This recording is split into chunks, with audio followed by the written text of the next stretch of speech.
यह वीडियो महान संत रामकृष्ण परमहंस की धर्मपत्नी मां शारदा पर केंद्रित है। उन्होंने अनेक चमत्कार किए और कितना अद्भुत उनका जीवन था, इस पर केंद्रित है। नमस्कार, मैं हूं विनय बिहारी सिंह। मेरे YouTube channel tea break with Vinay Bihari Singh पर आपका बहुत बहुत स्वागत है। मां शारदा जब चाहे समाधि में चली जाती थी और उनके सीधे साधे जीवन, अत्यंत सरल जीवन को देखकर एक भक्त के मन में सवाल उठा कि ये तो साधारण ढंग से रहती हैं, इनको कैसे उच्च कोटि का संत कहा जाता है। उनको माँ दुर्गा और माँ सरस्वती से उनकी तुलना की जाती है। तो शंका तो ठीक है, लेकिन अति शंका बहुत खराब होती है। तो कैसे उसके शंका का निवारण हुआ और क्या दिलचस्प बातें उनके जीवन में थी, इसी पर केंद्रित है। तो आइए चलते हैं और आगे इस वीडियो में बढ़ते हैं। 60 की उम्र पार करने के बाद शारदा माँ के पैर में गठिया रोग हो गया था, अर्थराइटिस हो गई थी। तो एक भक्त उनको औषधीय तेल लगा रहा था, दवा मिला हुआ तेल लगा रहा था। तेल लगाते लगाते उसके मन में आया कि यह माँ को कैसे जगन माता कहा जाता है। इनके पैर तो ऐसे, इनमें नसें निकली हुई हैं और झुर्रियां पड़ी हुई हैं, तो इनको कैसे जगन माता कहा जाता है। यह वह सोचता जा रहा था और उनके जगन माता रूप पर प्रश्न चिन्ह लगाता जा रहा था। तब अचानक उसने देखा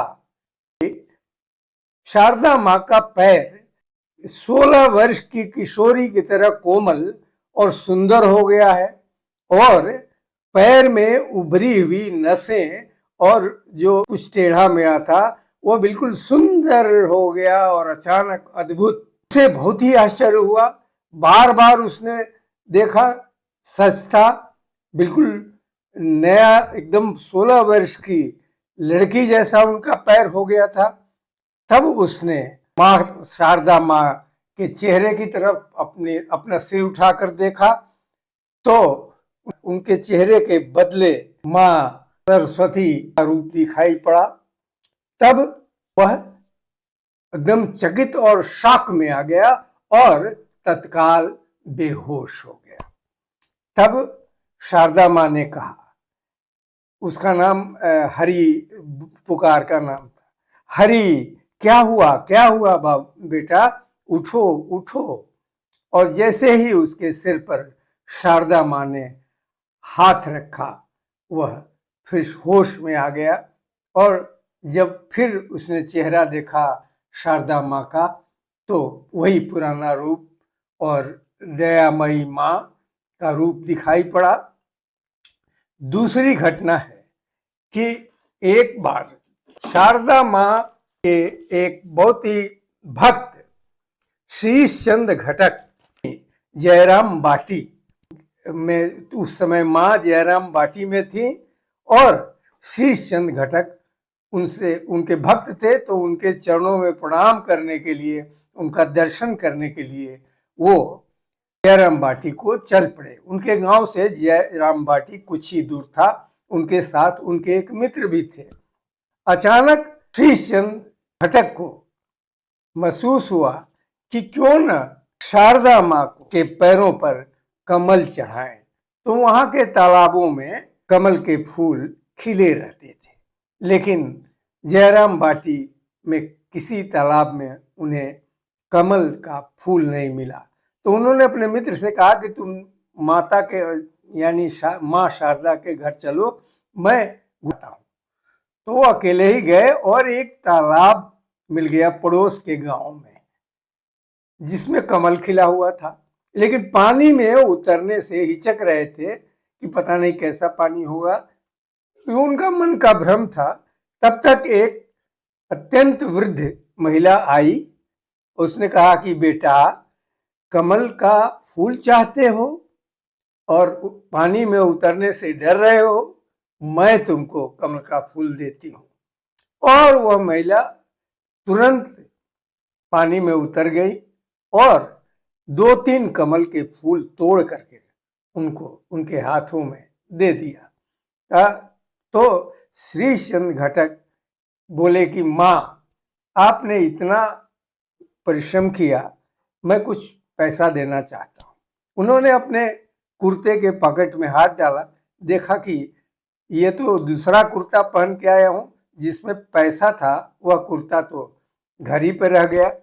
तो उन्होंने से कहा, बूढ़ी महिला से कहा कि माता, मैं तो पैसे भूल आया हूँ।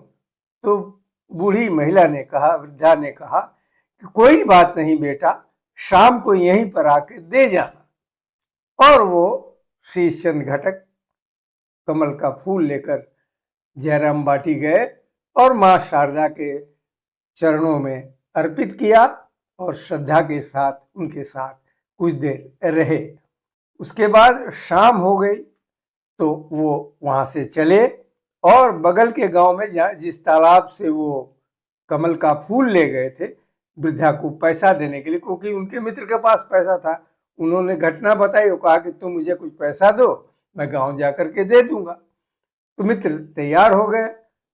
तो जब वो तालाब के पास गए तो वहां कोई तालाब नहीं। उन्होंने बार बार देखा कि लोकेशन यही है, उन्होंने देखा कि हाँ वही लोकेशन है। तो श्रीचंद घटक ने गांव के लोगों से पूछा कि यहाँ एक तालाब था, क्या मैं भूल रहा हूं? उन्होंने कहा नहीं, यहाँ तो कोई तालाब नहीं है। तालाब तो गांव से दूर एक जगह पर है, यहाँ तो कोई तालाब नहीं था।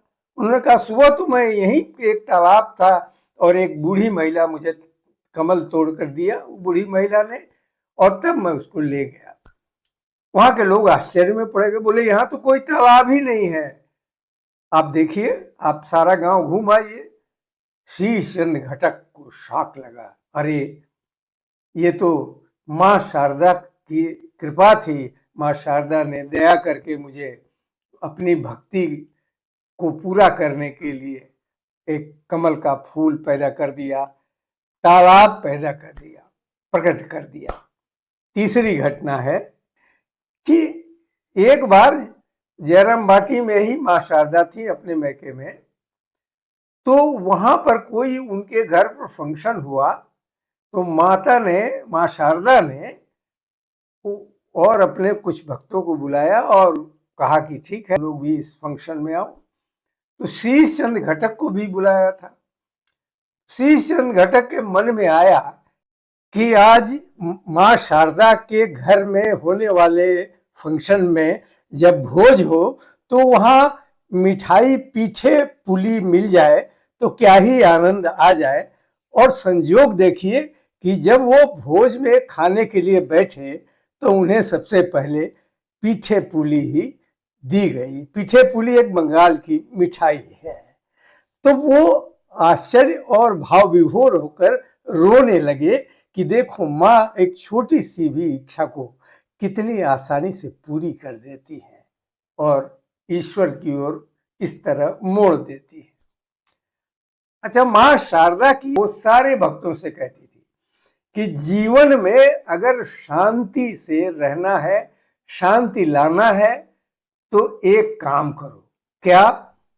तो दूसरों के दोषों को देखना और उन पर बात करने के बजाय अपने दोषों को देखो और अपनी कमियों को दूर करो।